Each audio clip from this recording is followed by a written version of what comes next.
Good day, everyone. I hope everyone has been blessed today. Before I got on here to do this video, I did pray to the Lord that for anyone who needs to hear this message to please come across this video. I want to share with you 3 dreams I had over 10 years ago. These dreams stayed with me, and I know for a fact with assurance that they were from the Lord. Maybe you know more, maybe you're a dream interpreter and know more about the dreams that I do, but I will give you my understanding from the dreams. But what I want to do is share the dreams with you because I believe that we are in the season in which the rapture could take place at any time. The first dream I had, it was back in 2014. I was living in California at the time, and the Lord gave me a dream where I was in this baseball field. Well, it was this field where it looked to have been a baseball field maybe at one point, and I was standing alone. And as I looked up, there was a plane, and I saw an atomic bomb. You know, it looks just like how they look on television, long with that missile look type shape to it, and it was black. And it dropped to the ground, and it bounced, and then it stood still and did not detonate. And I had no fear at all. And I heard the Lord speaking to my right ear. He said, "See what I can keep you from." And then the dream ended just like that. That dream was the start of me having a lot of prophetic dreams from that point on. Now, what that means, that dream meant, at least from my understanding, it means either one of 2 things. Either the Lord is going to have me out of here before nuclear war happens, or maybe if it happens, that he's going to have me somewhere in a place where I will not be affected. But that dream gave me the assurance that the Lord would take care of me. So I don't have a fear of the threat of a nuclear war as maybe the average person has, because the Lord gave me that dream, and I believe him. I believe him, and I take him at his word. He spoke audibly to me in that dream. See what I can keep you from. And I believe that he's going to do just that. So whether it means that the nuclear war is going to happen after the Christians are raptured up, or if it happens while we're still here, he's going to have us in a place where we won't be affected. I don't know which one, but I just know that he's going to take care of me.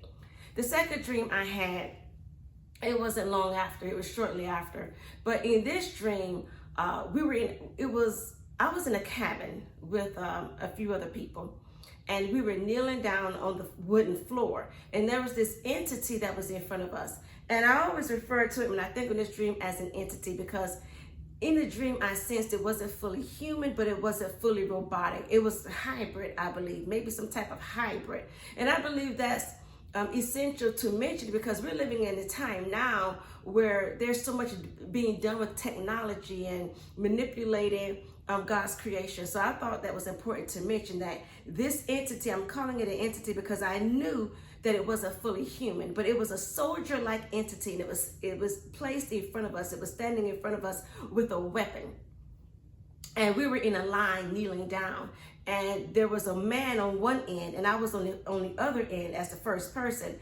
And that entity took his weapon and shot the man, and the man fell through the wooden floor. And immediately, by reflex or instinct, I got up and I ran out deeper into the woods. And as I was running, the people were running behind me, and they were shouting and they were screaming. But I just knew, because see, sometimes in dreams you just know without knowing why you know. I knew they weren't following me, but it was as if they were being led to follow me. So I went running, and immediately as I was running, the Spirit of the Lord chased me. And I knew the Spirit of the Lord was behind me, chasing me. And it was like in a wave. It was like the Spirit of the Lord was in a wave, just chasing me, like, whoa. It was like a whoosh, whoosh, whoosh. And I became even more afraid, and I kept running, and I kept running. And then I heard my late pastor's voice, the late pastor whose church I grew up in back in Sumter, South Carolina. He said, "You can't run from God." I heard his voice in my head. He said, "You can't run from God." And then my sister, I heard her voice too. "You can't run from God." And so I stopped. And I just stood there. And when I stopped, the Spirit of the Lord hovered above me. And also the people who were running behind me, they stopped too. But they were jumping up and down in fear, and they were frantic. And they were screaming, "What must we do? What must we do?" And the Lord was waiting on me to do what I knew I was supposed to do. And so cautiously, because when you're in the presence of the Lord, it can be very scary. And if you're in his presence and you know you have to do something and you don't want to do it, but you know you have to do it, there's a reverence there that you know you cannot mess this up, you cannot displease God. So I carefully walked over there to where the people were, and I got in the middle of them, and I told them, you must give your life to Christ.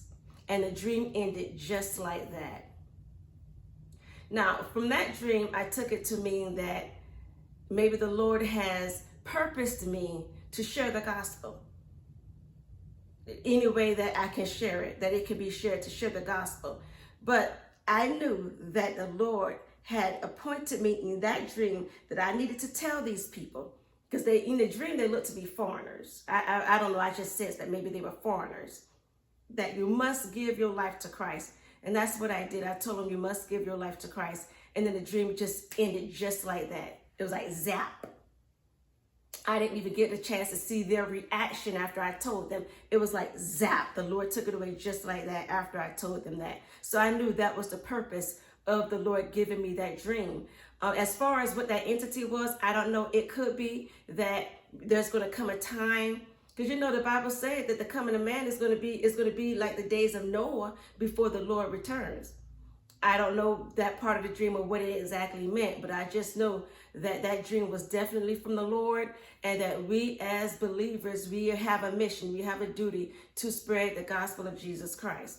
Now, this is the last dream that I'm going to tell you. I'm going to share this dream. I've had many more dreams, but this dream I want to share, because this dream, I would say, is one of the dreams that, I mean, if this dream is not from the Lord, then what is?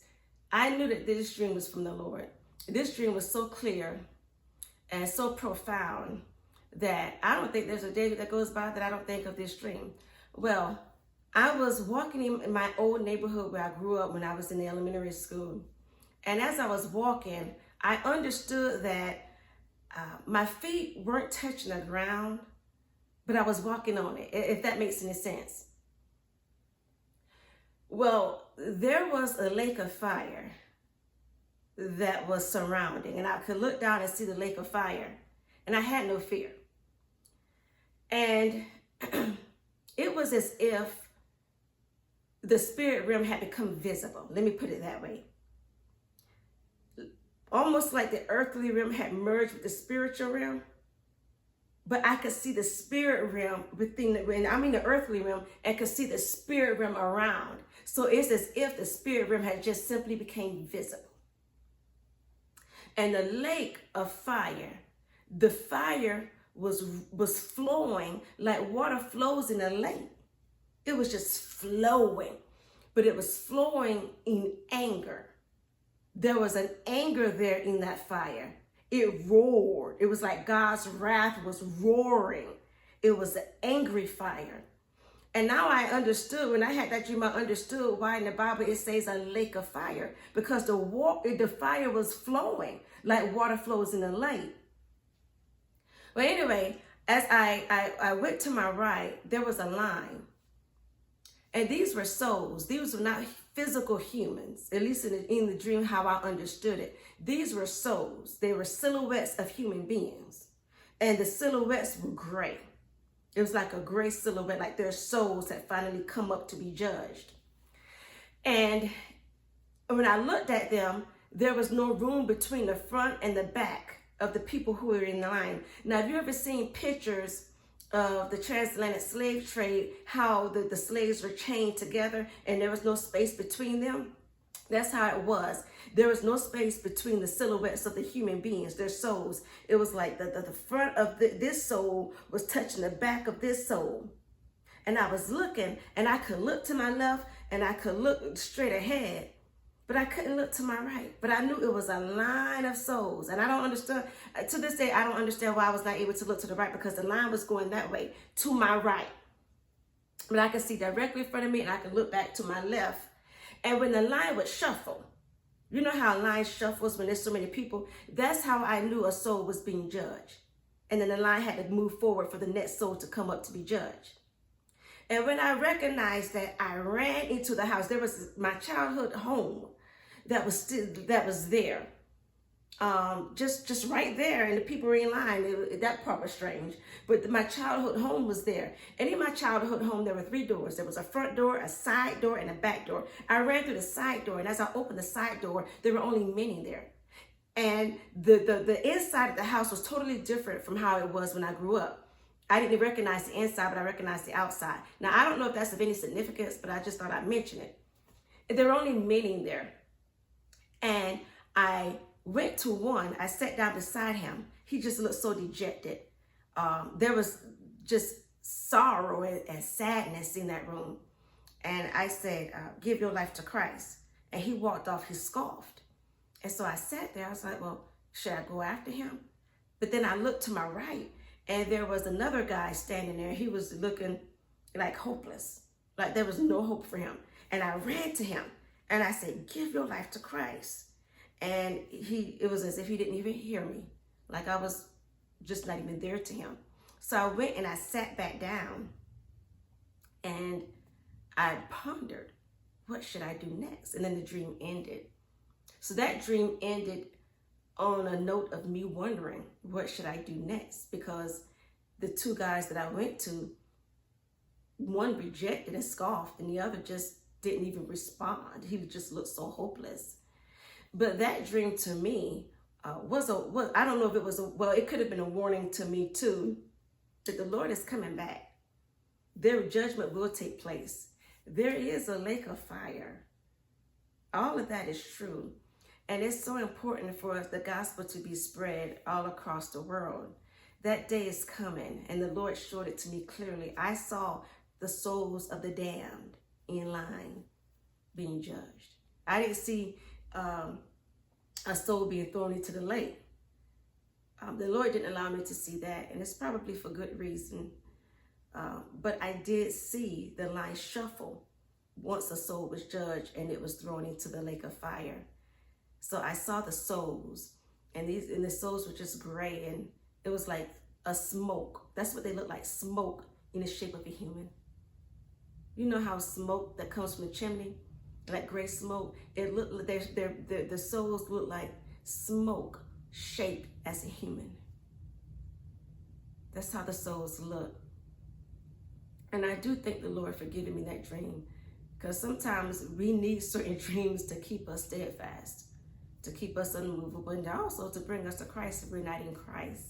So I hope that these dreams that I have shared with you have strengthened your faith.